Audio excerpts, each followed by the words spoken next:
Oddly enough, I had an interview today and they asked me about it.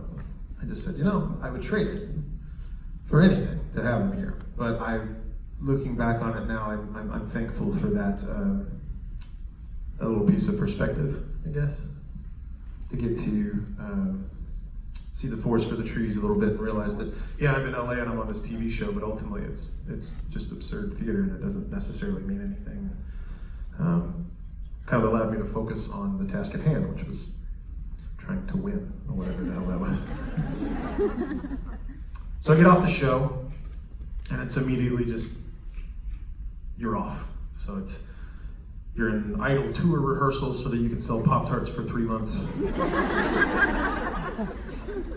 I'm no longer contractually obligated to sell Pop-Tarts, by the way, but they are still very delicious.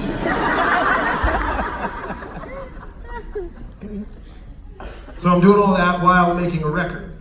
And so that summer was busy. Any off day was kind of filled with flying somewhere to record or sitting down for a writing session somewhere.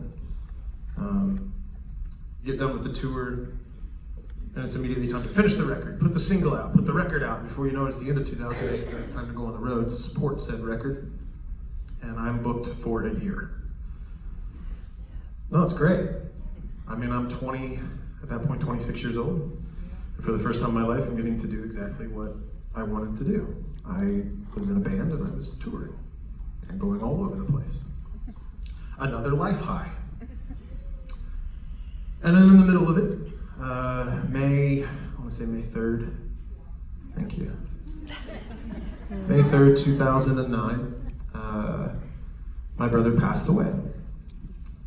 And at 26 years old, with all the resources in the world at my disposal, I did for myself the exact wrong thing.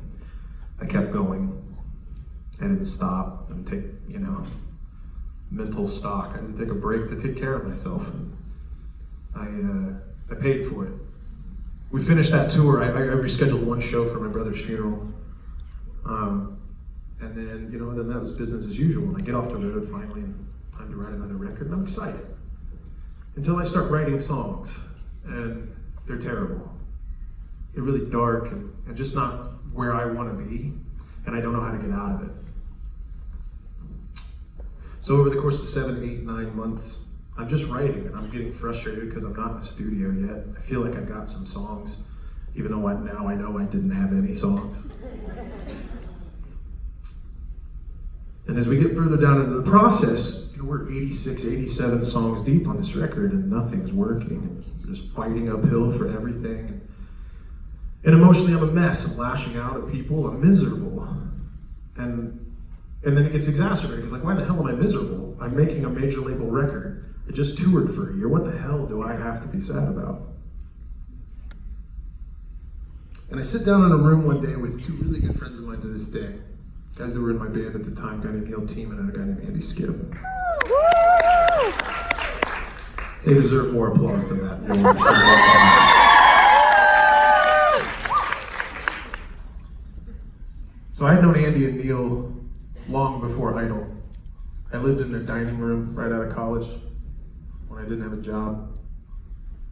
So they knew me on the other end of the spectrum. Somebody's keeping tempo on this story.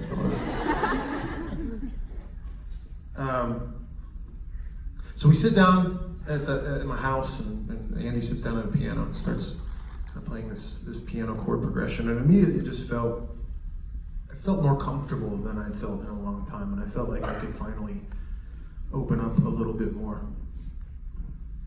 And about 30, 45 minutes later, we had this song that I think in the moment felt like a hurdle that I'd gotten over, and I couldn't figure out why. I just felt like this song's important.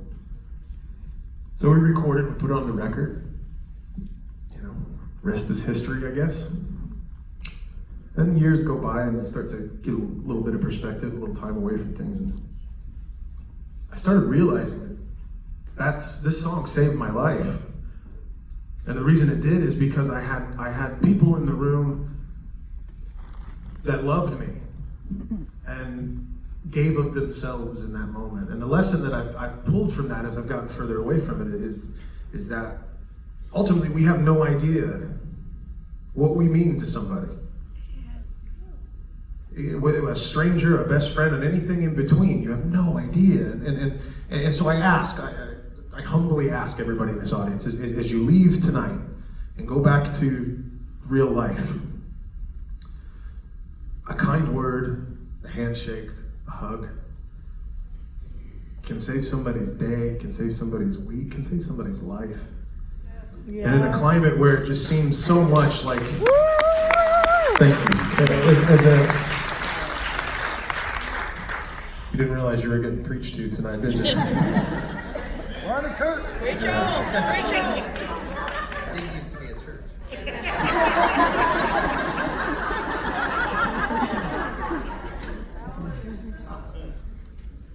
In a current climate where it seems like it's always us versus them, it's red team versus blue team, it's black and white, man, there's a ton of gray in the middle. So give love. See what happens. Yes. This is goodbye to the girl.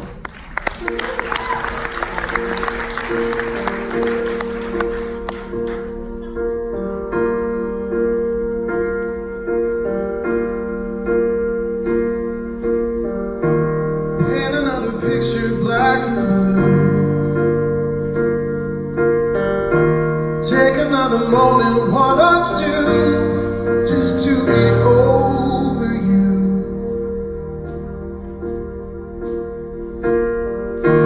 When did all the gold around us rust? Turning all the love we had to dust. It took the best of you. It took the best of you. I gotta know where to hide and say my goodbye to the girl.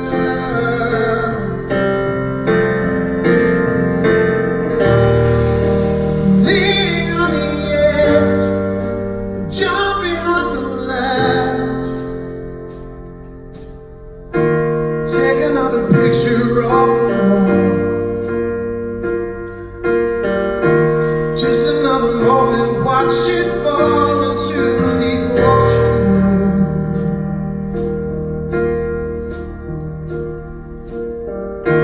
Take a look at where we used to be. Now I'm just a vessel lost at sea. I can't keep over you. I don't know what to do. I know where to hide and say my goodbye to the girl.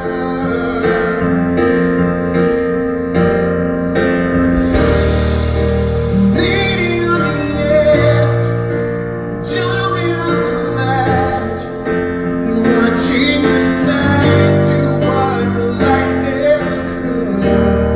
So tell me I'm crazy, it's not gonna save me.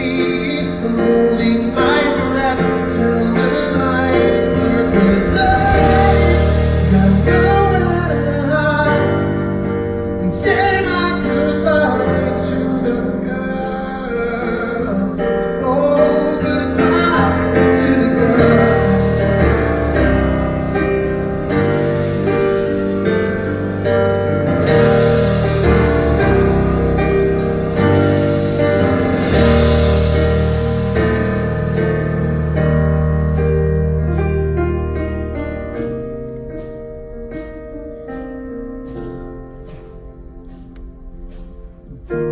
Paint another picture, black and blue. Take another moment, one or two. I know where to hide and say my goodbye to the girl.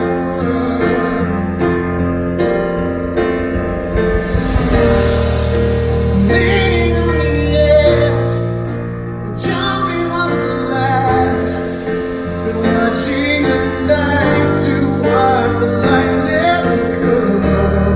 So tell me